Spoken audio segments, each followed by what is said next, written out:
Hello, my friends. Welcome to Two Priests on the Patio podcast. Here we gather in the quiet space between science and soul with Reverend Canon Sue Ann Warren and the Venerable Jeff Ward, partners in ministry and in life. We ask the deeper questions.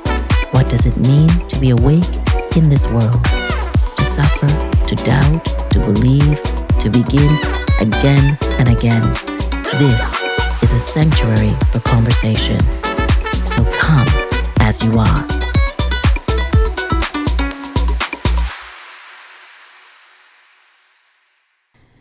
Well, hello. Hello. Happy New Year, guys. This is the too. first time we've been back together since it was 2026.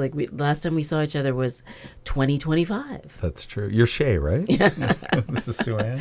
And you guys you're priest, right? Yes. Or should I engineer and teacher? Either's fine. Just don't put us on the patio today. No. What it is so cold. It's cold. It Yes. is so cold. Someone said to me, hell's finally frozen over. So how is your new year? It's 2026. We're actually doing this at the end of the month, so we can't really say Happy New Year anymore. But since we haven't seen each other, we can say that. How is the new year starting? January has just flown by. Yeah, it has, hasn't it? It has lots of wonderful things going on in my parish.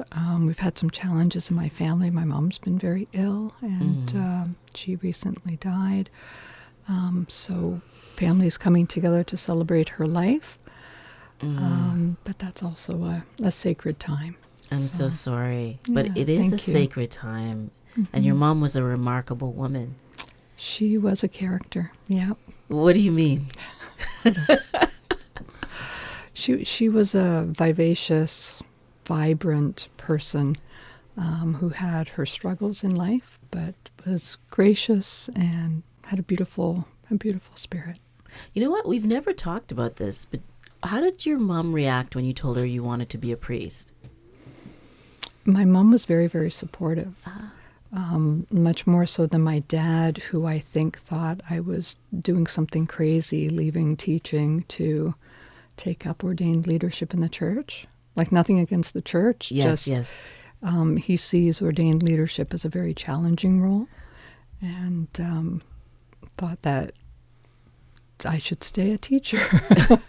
But did you feel a lot of pressure? I mean, and I think that I would ask you the same question, Jeff. Did you feel a lot of pressure when you both came out to your family as wanting to be priest? I love your terminology. Coming out to our family members.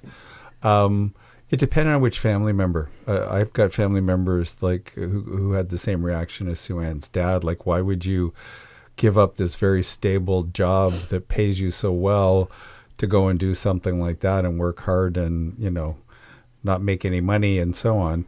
My mother was very different. She thought it was a brilliant thing. And she said, it's about time.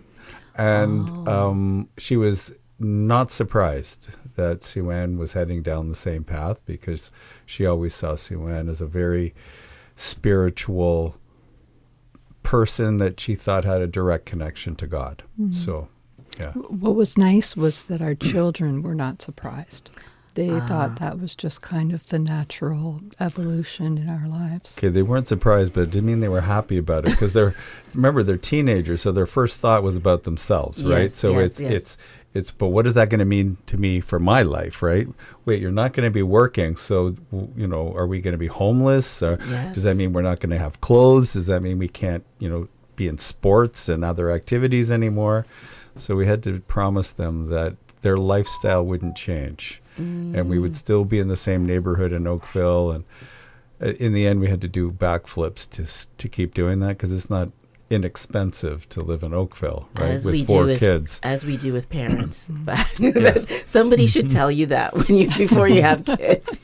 And you're going to have to contort yourself in ways that you have never imagined. It's true. And for our listeners, it's not that clergy receive no compensation. It's that before you become an ordained person, you must go to seminary. Right. And taking full-time education made it very difficult to also have employment. But I guess also what I'm wondering about is not just your family and friends. I think it's amazing that your kids understood, because that means that they just knew you. You know, there's nothing that you were hiding from them. But how did your colleagues and people, sort of external to the family, how did they respond to you deciding that this was going to be your new vocation? The people I worked with, especially my boss and my previous bosses, their response was, "Oh, that makes sense." And I thought, well, obviously, this sense I have that I might be called to this was something that was visible to other people.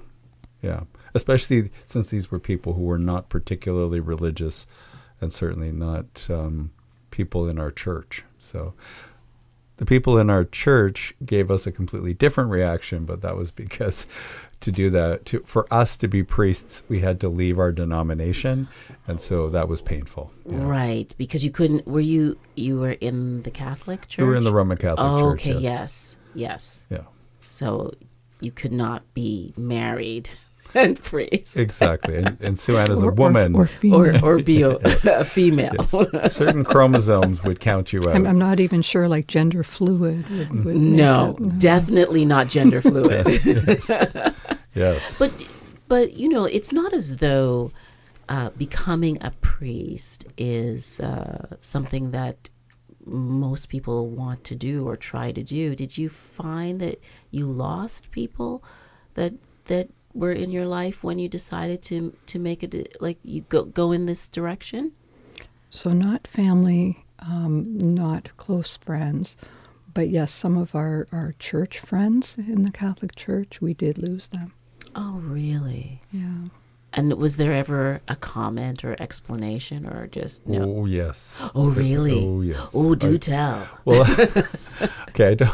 So you're talking about outing. I don't want to out people. No, not names. Not like this. Not names. But no, everything from, people were really worried for us that we were leaving the faith, as though the Roman Catholic Church is the only way you can express your faith in Jesus, to people worried that we would be, there are many Roman Catholics who've been taught that if you don't follow the exact prescripts of the church, you will go to hell. Yes. It's an old teaching, but many people, certainly our age, had been taught that.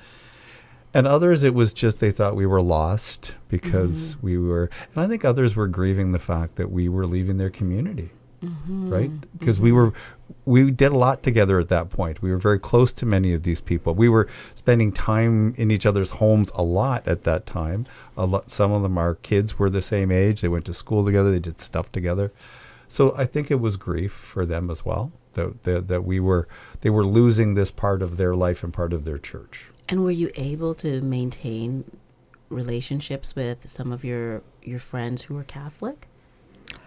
So definitely yes. And with our priest, our Roman Catholic priest, he's been very supportive of us over the years.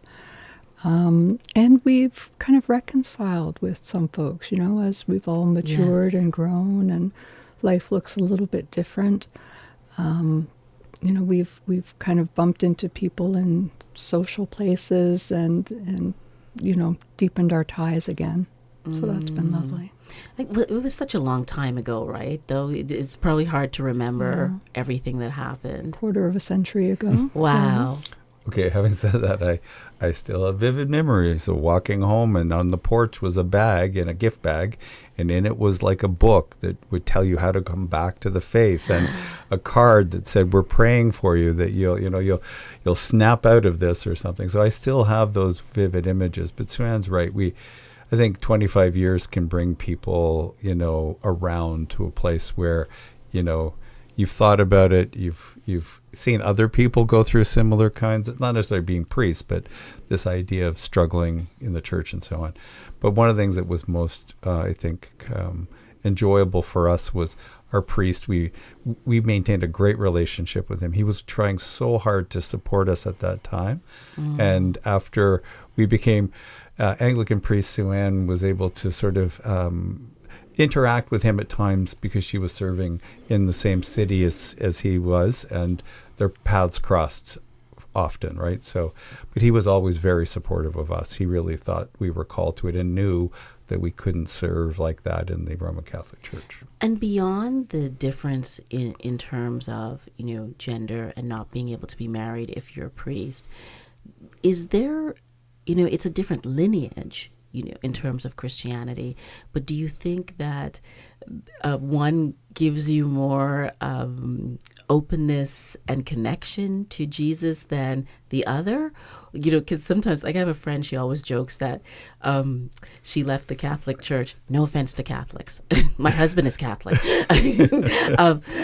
She left the Catholic Church because it was so hard to access Jesus. She's like, I have to do all these different things before I get to him. It really, because I think, I credit my spiritual growth to the Roman Catholic Church. That nurtured my faith, being able to teach in a Catholic school and prepare children for the sacraments and prepare the masses. And we were youth ministers in our parish. I did not know that you were teaching in a Catholic church. Yeah. I mean, a Catholic school. Yeah. And so I think, the beauty of the worship, the sacraments, the spirituality, the mysticism, all of that really spoke to me, and I deepened my relationship with God because of that. But I think people can also, in any denomination, be legalistic and cold and get in the way of people. But I don't think any one denomination is better or worse at that than the other necessarily. Or the answer. I think the Anglicans are the best. Yeah. Okay, so let me back up for just. So I was born in the Baptist Church. I grew up in the United Church. Yeah. As a young adult, I became a Roman Catholic because I just loved the liturgy, but I also thought there was a deep richness is maybe the best way to put it, in terms of spirituality. Not just liturgy, but spirituality and a real seriousness of connecting with God. And I really appreciated that. Turned out that by becoming a Roman Catholic, it made it a lot easier for me to marry Sue-Ann, which was going to happen after that. So, but I do think that we're seeing Christians today in certain denominations and in certain places where they are losing connection with God and connection with Jesus, at least.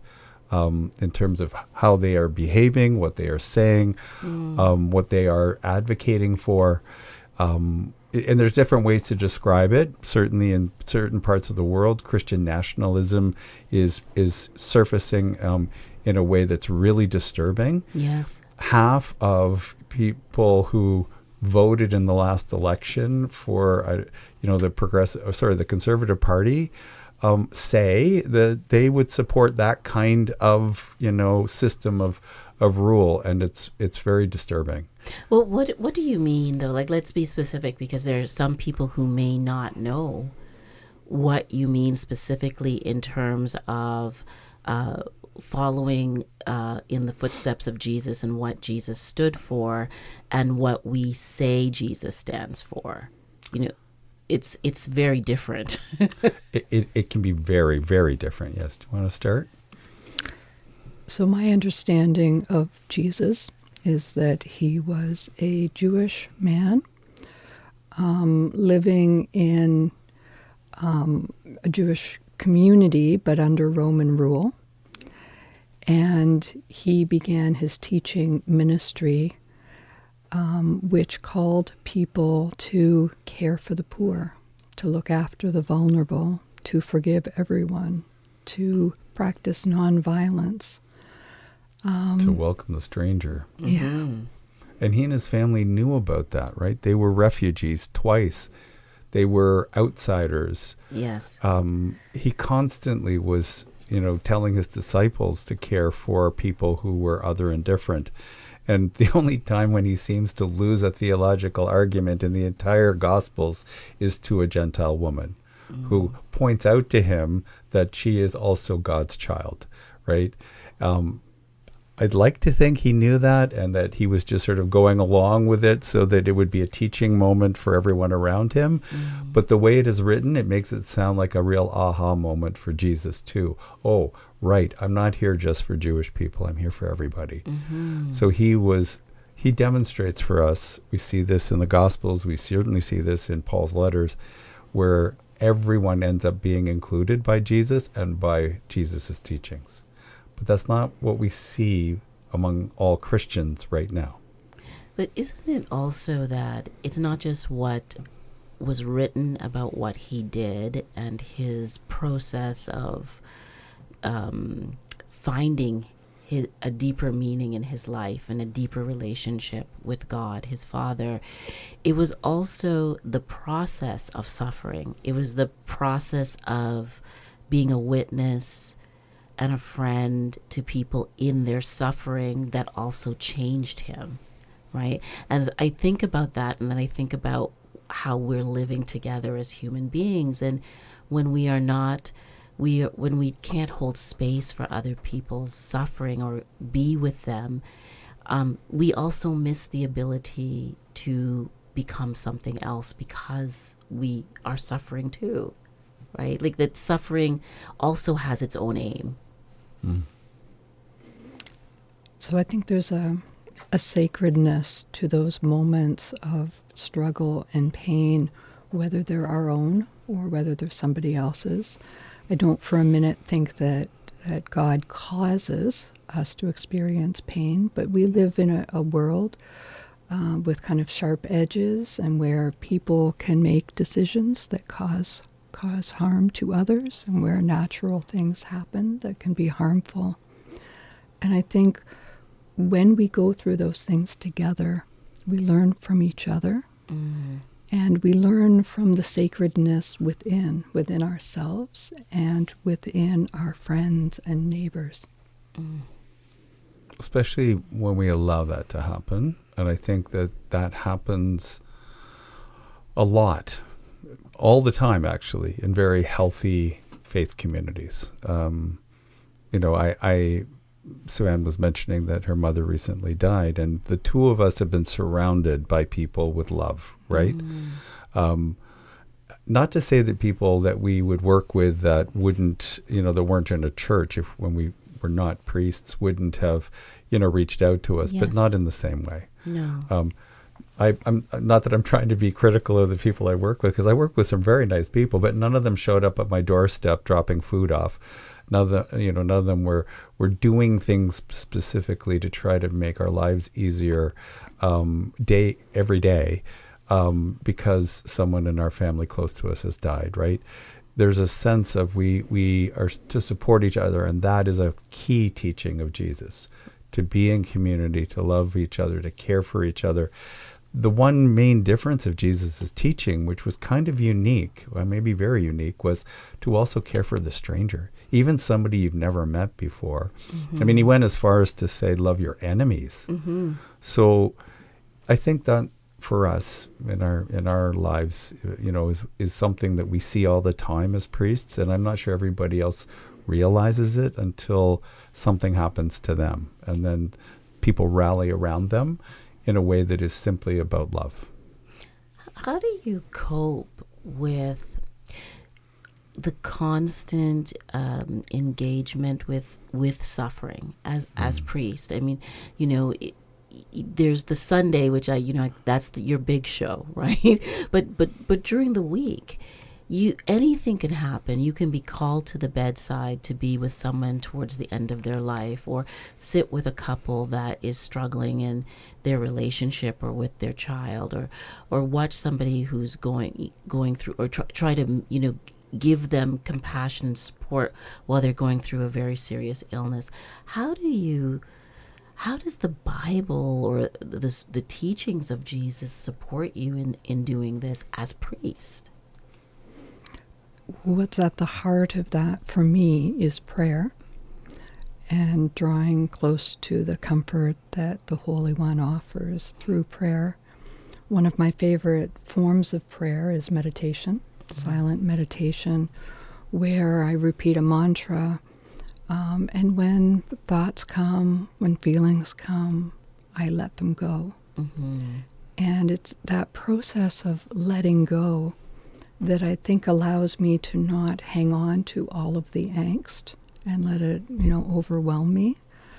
I'm able to let it go. I'm able to give it to God. And that strengthens me to be able to journey with others. And I also think it's that sense of community. Jesus called us into community. One of the things that Jesus did was he taught his disciples that they were to come together over a meal, because we all love food, and remember him, remember his teachings. Yes. And it wasn't about you have to believe certain things. His teachings were about what were the things that were blessed and about actions that he undertook. He called people to come and see, to follow him, not to worship him, but to follow him. And so I think that that's such an interesting distinction. To come, not to worship, but to come and see. Mm-hmm.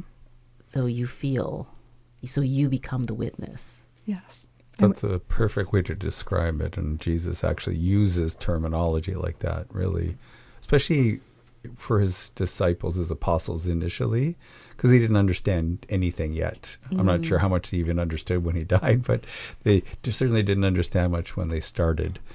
And so it simply was just come and watch, come and be present, come, in your words, in his words, come and witness. I would add to what Sue-Ann said, though, I think we do feel a heaviness at times. We grieve with the people that we serve. And I will only challenge one thing to what you said, which you're talking about Sunday. When you've been with the community long enough and you have walked grief journeys with enough of those people, you're at the front and you're looking out at them. You can see them and you know the pain they're going through, sometimes more than anyone else in the room. And you feel that. I look out and I say, oh yeah, that person, yes, his wife died 3 months ago. Yes, her husband died.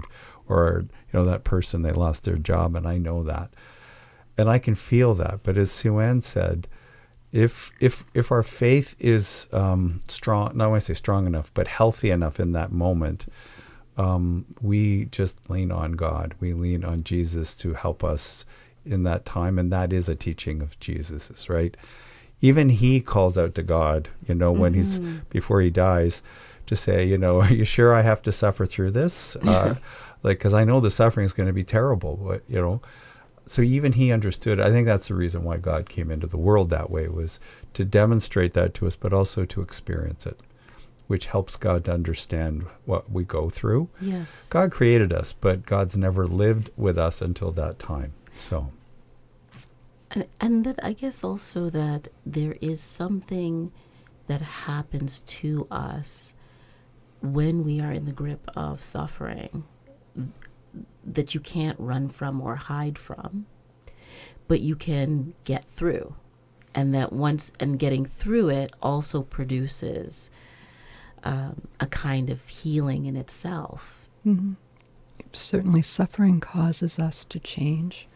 I think for some people it can cause them to become bitter. But for many people it causes them to become better. And I think that particularly happens when in the midst of our suffering, we reach out to others. We take care of others, and we don't turn all of our attention to ourselves, but we recognize others are experiencing this too, and how can I make their journey better, their life lighter, and bring light into their world. Jeff, you were going to jump in. No, I just was going to add, and Jesus actually tells us that we're blessed by suffering, not because Jesus enjoys watching us suffer. We know that because there are many stories where Jesus alleviates the suffering of others, and it is even described in those stories how he is suffering, watching them suffer, right? The story of him and Lazarus, he's crying because his friend has suffered and has died, right? So he's feeling that too. But I think he says we're blessed because at least a few things. One, we could have been, created in a way where we would never suffer. But instead, God creates us where we have great joy and we can have suffering, right? So and then it's a much richer experience for us because we are enjoying life and how wonderful it is. So even at the time when we were, sitting with Sue's mom and she was dying and it was very painful to be there and to experience that, we have, children sending us pictures and videos of grandchildren, her great-grandchildren. And you can't not smile when you see these things. You have to experience joy. You're experiencing the joy of new life and, their joy. And she would have as well, right? If, when she was able to. So I think Jesus is telling us we are blessed because through that experience of suffering, like Sue Ann said, we are supported by others. And then it can be our turn to support someone else. And I think we've talked in previous episodes about what we call altruism, this idea of helping others helps us to feel good. Well, God made us that way, right? Or we are designed that way because I think, so that we would want to help others, right? We feel good about it. It makes us feel, like we have value, that, other people can appreciate us. And then we also feel great joy when others look after us or care for us too, right? So, well, we feel deep empathy, and it helps build community. I wonder about living in a time where we celebrate all the time the things that are positive, and we don't want to think about the things that are negative, and what that does to us when we can't actually hold both of those things, the pain and the joy together. Yes. And in our scriptures, we have many psalms of lament, right? Expressions of that pain, because it's important that we acknowledge that. And when somebody is hurting and they're told they should just be positive, they should get over it, everything should be fine.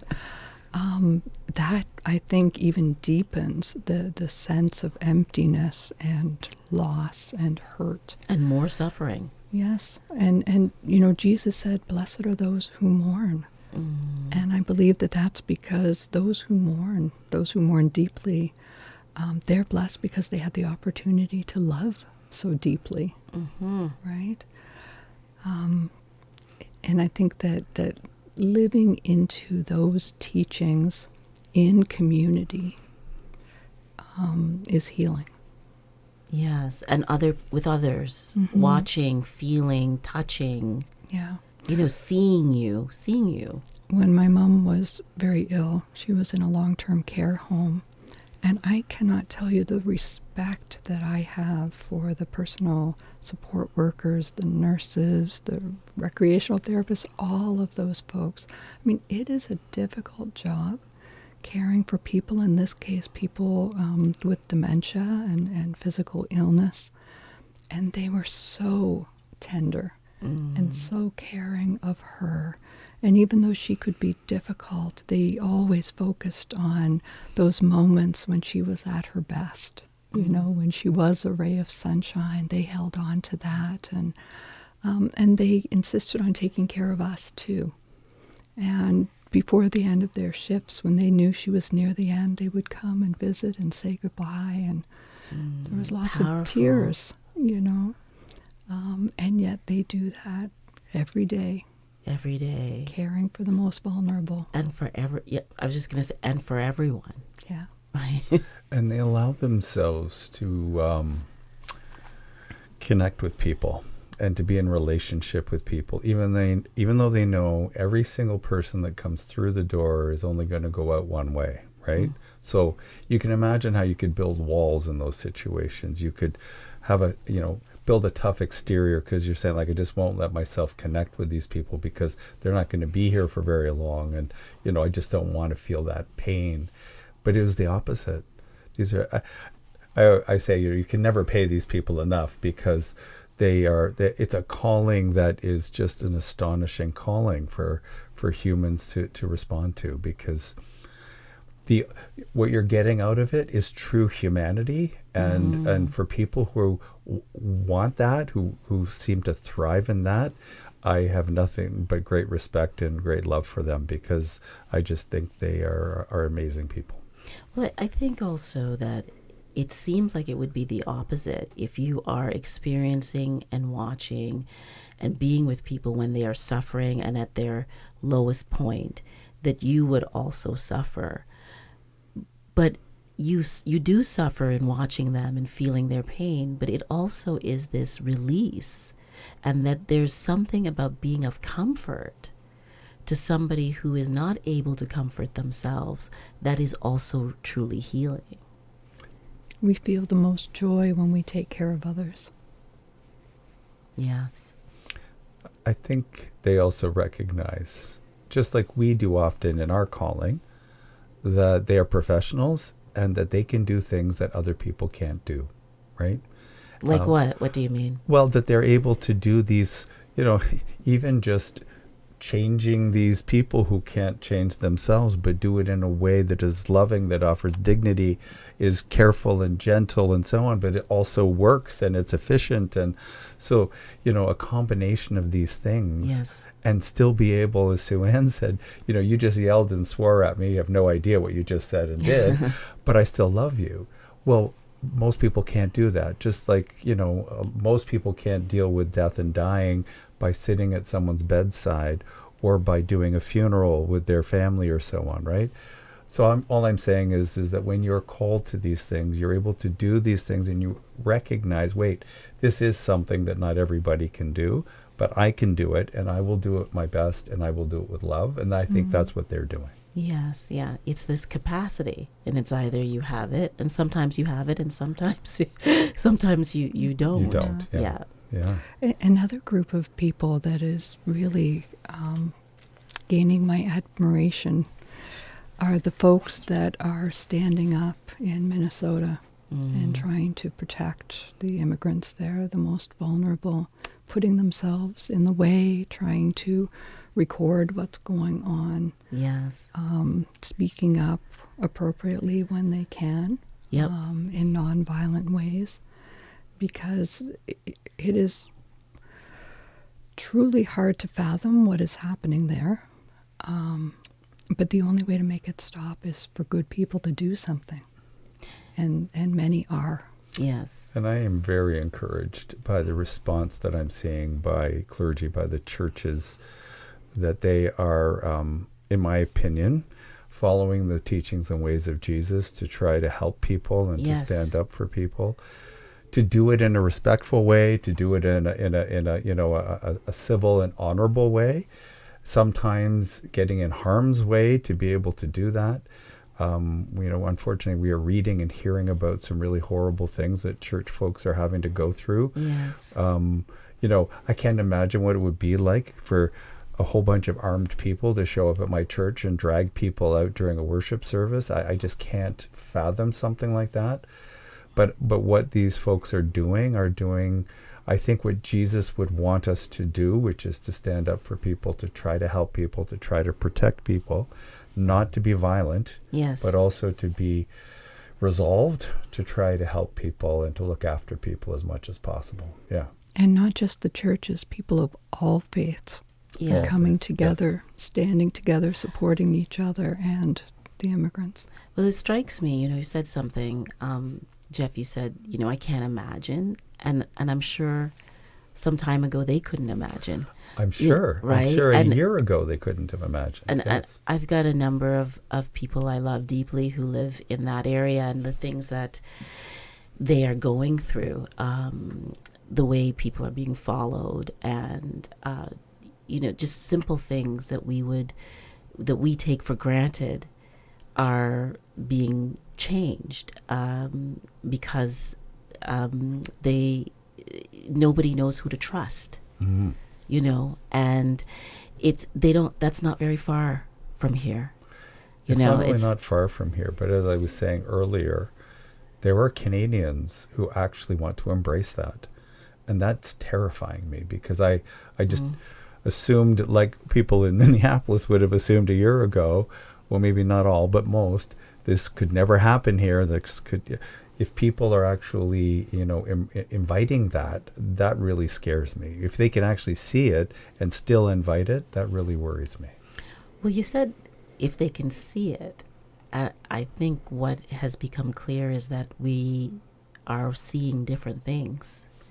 And that what we are seeing is often through the lens of our experience, the lens of our values, the lens of what we actually believe. And I do believe also that there is a lot of division here in Canada now. And there's always division, of course, but it's different now. And it feels as though we can't also have civil conversations with each other about hard things. How do you, as priest, how do you, in your parishes and in your community, how do you moderate that? You must have people who come who have opinions that are different from yours and different from, other members of the church. How do you deal with it? Oh, she looked at me. No, you go first. You take this one. It's happened to me several times just in the last month, right? But what I say is, I'm not going to relinquish what I believe Jesus is teaching me and what I believe Jesus, at least what he says and what he did. If it's consistent with that, then I'm on board. If it's not, I will say it's not. But I'm not going to tell somebody that they have to think the way I think or they have to do what I would do. I do agree with you. Things are very different. I mean, I look back over the last years of my life, the last 40 years of my adult life. I have voted for every different political party. I have been in different places in my life where I have but I have, seen different sides of issues at different points in my life. Totally. It's not like that anymore. It feels so much more like you have to be on one pole or the other. And instead of just having maybe opposing ideas or opposing opinions or positions, it's now like you're either with us or you're against us. You're on team this or team that. And that I worry about in a way I haven't worried about in my lifetime.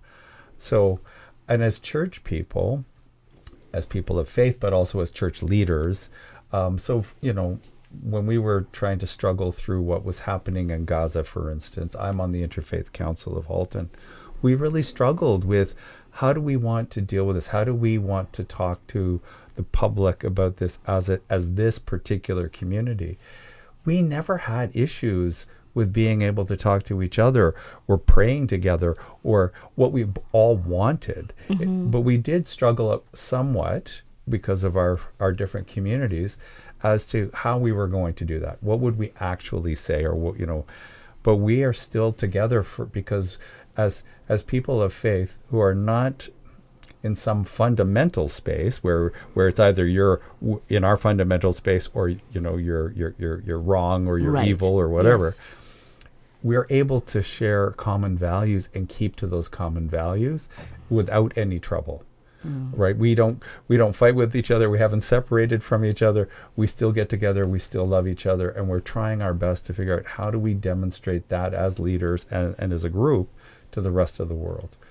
But I worry for our country and our communities that the polarization is really, really strong. And I hope that we find a way to get through this soon so that we can be a place where people can be in peace and love, and certainly for our own church people, that we will remember the teachings of Jesus. And all we can do is keep restating those as often as we can in ways that we hope will, people will want to engage with. I think it's really important that we reach out to people that are at the extremes, that are fundamentalists on both ends of the spectrum, and listen to them.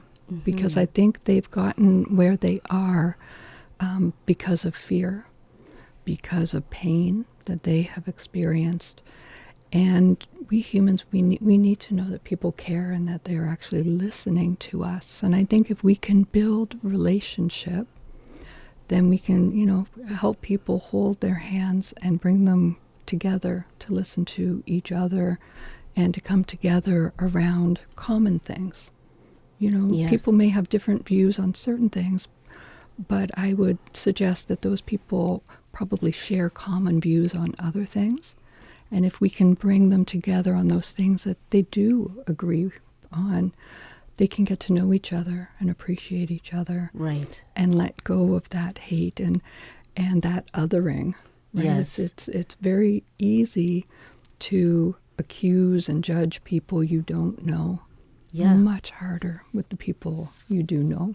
When you engage their souls. And people that you trust or that you feel some friendship with. It is very hard to be against them even when you disagree with them. So if we can find a way to care for each other even when we disagree and demonstrate caring, then maybe that's when we have hard conversations or difficult conversations. But I'm just going to go on my soapbox for less than a minute, 30 seconds, which is I don't think a lot of this would exist if we didn't have this third universe, social media universe that has divided us, has been active in strategic in trying to divide us. And for a long time, we didn't know that that's what was happening, but now we do.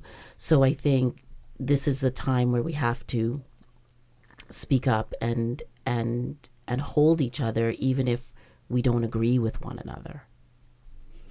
I agree with that. I'll say, in addition to what I said earlier, Sue-Ann and I are not going to stop loving people just because they have different views than us. It doesn't mean that we're going to be able to engage with everybody. If someone is being truly hateful, we may not be able to engage with them. But as long as they're not in that place, so I was telling you these people I've spoken with, I didn't stop loving them just because we disagreed. Right. I'm okay with that. And I think Jesus would be okay with that. But I wouldn't help them to demonstrate hate towards others either, right? That's what I was trying to say. I agree with you. Now, coming from a technical background, I will say, at first I thought that there were malign actors who use social media just like people use other wonderful technology for bad purposes. Unfortunately, now we have people controlling platforms who seem to either be doing it simply to make money or because it's their actual values. And I think of X, I think of Elon Musk, and I think those are his personal views, and he has shaped the platform to work toward his views. And I think it's very detrimental to the world that that's the case. There are people who engage with that, who know that, and they just want to see what these folks are saying. But there are other people who actually are following it, believing it, and encouraging it. I think that's very detrimental for all of us. True.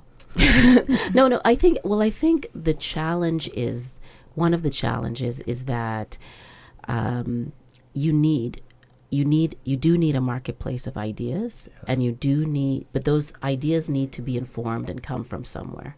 And I think the argument that we hear a lot is, well, don't we have freedom of speech? And we should have freedom of speech, but we shouldn't also have freedom to hurt and to do it sort of deliberately.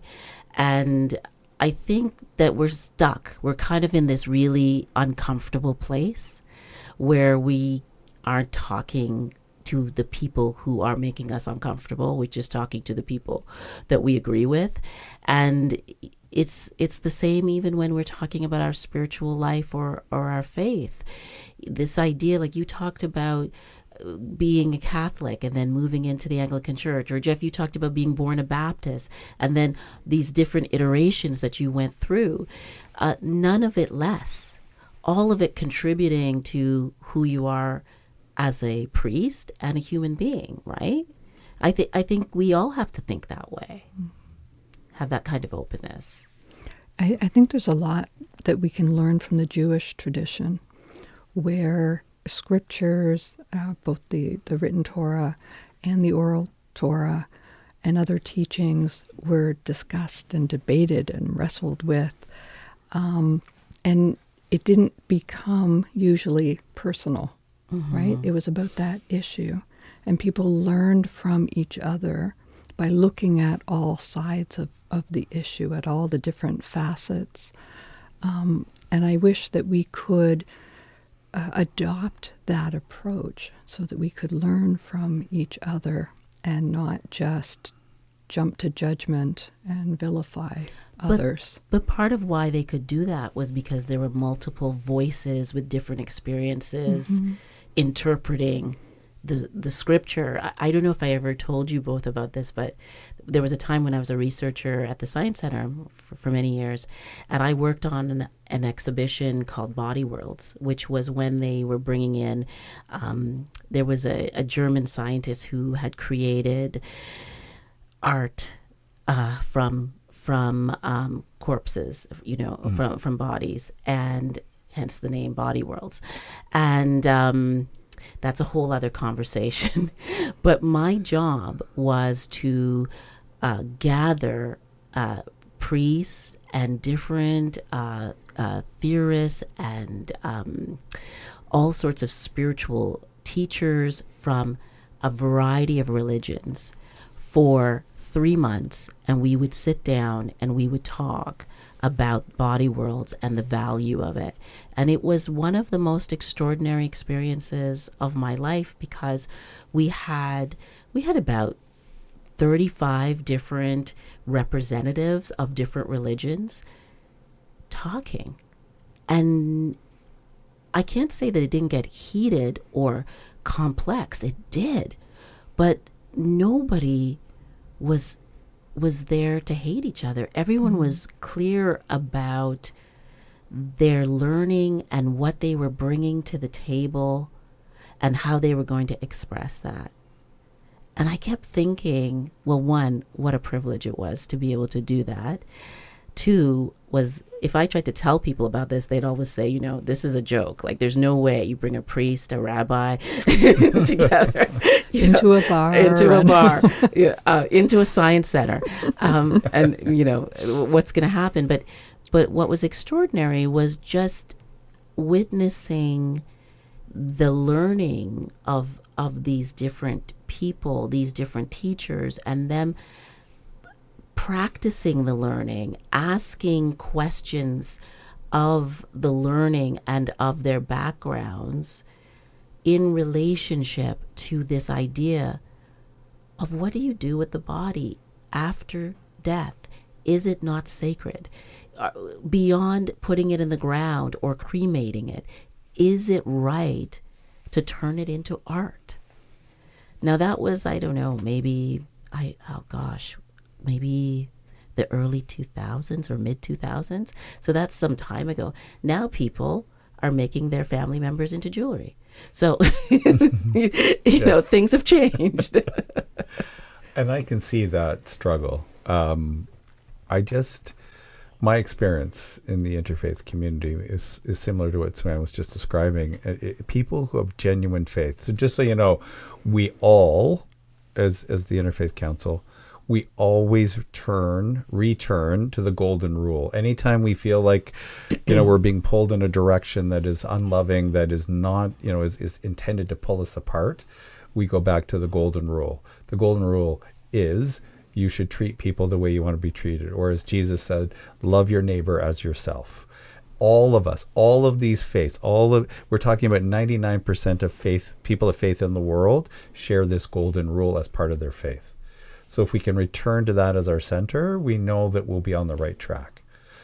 So I would just say, when you're engaging that many different groups, they would all fall into the same place. And I think bringing them back to that. Now you're talking about something very specific, though. It includes burial rites. It includes, someone's belief about what happens to the human person after they die and so on. I understand that. And I think, we know people. In fact, we have had people close to us who've been in other faiths, and when they were buried, we obviously respect those practices, those traditions, right? We may have our own beliefs about what's happening with that person. I know that for people who have no faith, the idea is, your body is what carries you around, and when you're dead, It's just a body, right? It doesn't mean that they want you to do bad things to it. I just mean they don't necessarily see those same connections that those other faith groups would see, right? No, it was pre the internet as well, I believe, because I guess the internet really took off in 2000. So it's around this, but we didn't have social media then. So nobody could tweet about it afterwards or during or anything. Early internet was just sending documents back and forth and reference, citations, right? Yes. So you could go to the library and look it up. That's right. Yeah. But when we started last year, Yes. when we started our podcast, one of the things that we were trying to connect to was the loneliness that people are feeling and experiencing and the isolation. And I wonder, what's your opinion in terms of maybe some of this disconnect and polarization? Do you think it's related to feeling disconnected and not seen and feeling hurt, whether you're feeling hurt by the government or you're feeling hurt by your family or what's happened in the last few years, and like you're not based in anything, grounded in anything? Yeah, I definitely think that's true. I think it was exacerbated during the pandemic, especially when people were in lockdowns and they couldn't actually engage physically with each other. But I thought that once that was over, we would see something, pre-pandemic where, in fact, I actually had this, crazy belief that when people were released from lockdown, they would all want to be together and love each other more and, want to spend, because they would have missed each other and they would have thought, geez, this could actually be taken away. Oh boy, we're back to social media again. And no, don't go there. Because I think so what I was trying to say earlier was there are people actually trying to cause division, right? And I think the isolation that people are feeling is also because we used to have different types of community, right? Whether it was social clubs or churches or whatever. And I know I've talked to many young people lately, and they've made it very clear that they have none of that anymore. So, and we're not just talking about, youth or, teenagers or children, but we're also talking about adults who say they just have none of those connections, and they don't have what we grew up with, which was these multi-generational connections as well, right? So I think people are feeling isolated, but I think social media is also making that worse, right? And so then I guess the church maybe has a greater role in a way. If you can find people, if you can connect to if people can connect to you. If people can find us, you mean? Yes. Yes, I think that's true. Yes, I really do believe that. And I see that in my church and in Sue-Ann's church every day. Yes. And I think we can, as churches and as community members, nurture the art of neighboring. The art of actually being in places face to face with other people and engaging with them. Going regularly to the same coffee shop and getting to know the people there, spending more time out front of your house instead of inside in front of a screen. Which is really easy to do when you're shoveling for hours. In the coldest. In the cold, but still, we're all outside together. Yes. So one of the things I noticed the last week was all of our neighbors talking to each other and people helping each other out and spending time together. And it was wonderful to see. I noticed that you both are reading the same book. We are. John Fugelsang's book, Separation of Church and Hate. I can't even remember the rest of the title. It's very long. It's a long title. But it's a wonderful, brilliant expression of what's in the book. And basically the book is just how people of the Christian faith seem to have lost connection with the true teachings of Jesus and use aspects of the Bible to support some kind of belief structure of Jesus that isn't real, that certainly isn't what is in the Gospels anyway, and unfortunately is leading people down paths that are destructive and divisive. Yeah, I just cannot imagine Jesus donning a mask and carrying a gun and throwing people to the ground and, arresting people and locking them up in warehouses and then maybe perhaps deporting them to who knows where. It's just not something that in any way is Christ-like according to our scriptures. And it infuriates me when people adopt Jesus as their mascot instead of a model for love. Yeah, instead of his practice. Yeah. The actual practice. His teachings and practice. Yeah. I mean, he was an astonishing teacher. I personally struggle to even think of a parable, and he seems to come up with them quite easily. And so therefore he's able to tell people things of real value in ways that don't get him killed right away, but also help people to relate to them, because he's not saying, I'm not talking about, sorry, I was going to say Joe over there, but or someone over here.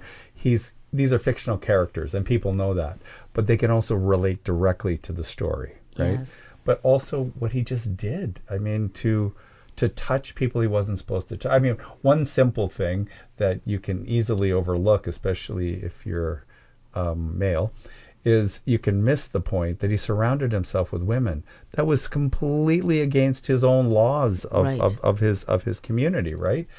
But he did it because he loved everyone, cared for everyone, and everyone was supposed to be equivalent, right? He surrounded himself with women, but he listened. That's the other piece, right? He listened to them, respected them, yes, cared about them. Did not let other people shame them. Yes. In fact, one of the key things. So one of the key stories is this woman who's apparently been caught in adultery, right? So all these men, bring her out into I guess the courtyard or wherever, and tell Jesus we should stone her to death, right? Because she committed adultery.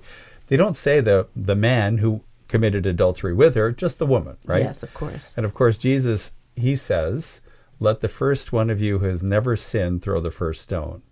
And then they all walk away, right? Because they all know that they all have committed sin. Now, for him, sin is simply love God, love your neighbor as yourself. If you're not doing that, you're sinning, right? Yes. So then he says to the woman, he says, isn't anybody going to punish you? Isn't anybody? No, it looks like nobody's going. He says, well, go and try not to sin, right? Go and be good. He doesn't say, oh, you know what? This was a God law and I should kill you or you should die or whatever. He says, no, you should go and you should just try to live your best life, right? There weren't other religious leaders in his sect at that time, or rather his religion at that time, who would have seen it that way. And in fact, he established a new covenant, which superseded and fulfilled the previous covenants of the Hebrew Scriptures. And so there may be places in the Hebrew Scriptures where the people at that time thought the teachings were to stone somebody who had done something that went against the 613 laws. But Jesus clearly said that he has established a new covenant. And so as Christians, we believe that we are to attend to his teachings and his example, and that overrides what is in the Hebrew Scriptures of our Bible. And there are sometimes we as Christians do some really, really weird things. For instance, we hold up the Ten Commandments as the teachings, the law of God. I jokingly say, these stone tablets were the laser printer of the day. How many could you fit on a couple of stone tablets, and how many tablets could Moses carry, right? There's always, he did drop one, broke it. Anyway, long story. But my point is, God didn't give them. If it was today, maybe there would be a list of 1 million different things that God would say you should do this and you shouldn't do that. It wasn't supposed to be the list. It was supposed to give you direction, right? Right, foundation. Which is why Jesus said to the religious lawyers, it's just 2 things you need to worry about. And we've been teaching you this for hundreds of years. You just seem to have forgotten it. Love God. Love your neighbor as yourself. He didn't come up with that. That was something Jewish people had been teaching each other for hundreds of years.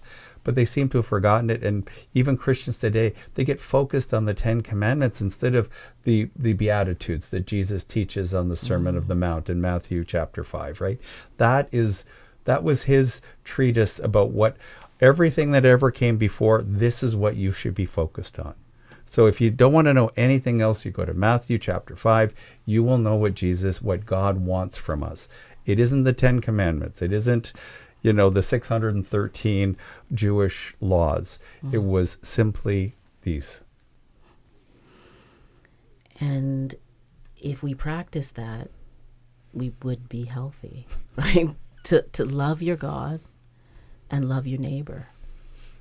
And as an old Anglican tradition would say, there endeth the lesson. And there createth the kingdom of God. And on that note, I think we should end on that note and come back again next week with some new teachings. I'd love for you all to share more about this book and your thoughts, because I think it's really fascinating. I think I'll get it as well. And until next time, we'll see you soon. Two priests on the patio. Sure hope you enjoyed the show. If there's anything you want to know, just ask. Two priests on the patio. Yeah. Well, friends, thank you for being with us. If this stirred something in you, share the episode and subscribe. The path of awakening isn't linear. It's layered, lived, and often lonely. But you are not alone. We'll meet you in the stillness, in our prayers. We'll meet you in the questions. And until next time, stay compassionate, stay open, stay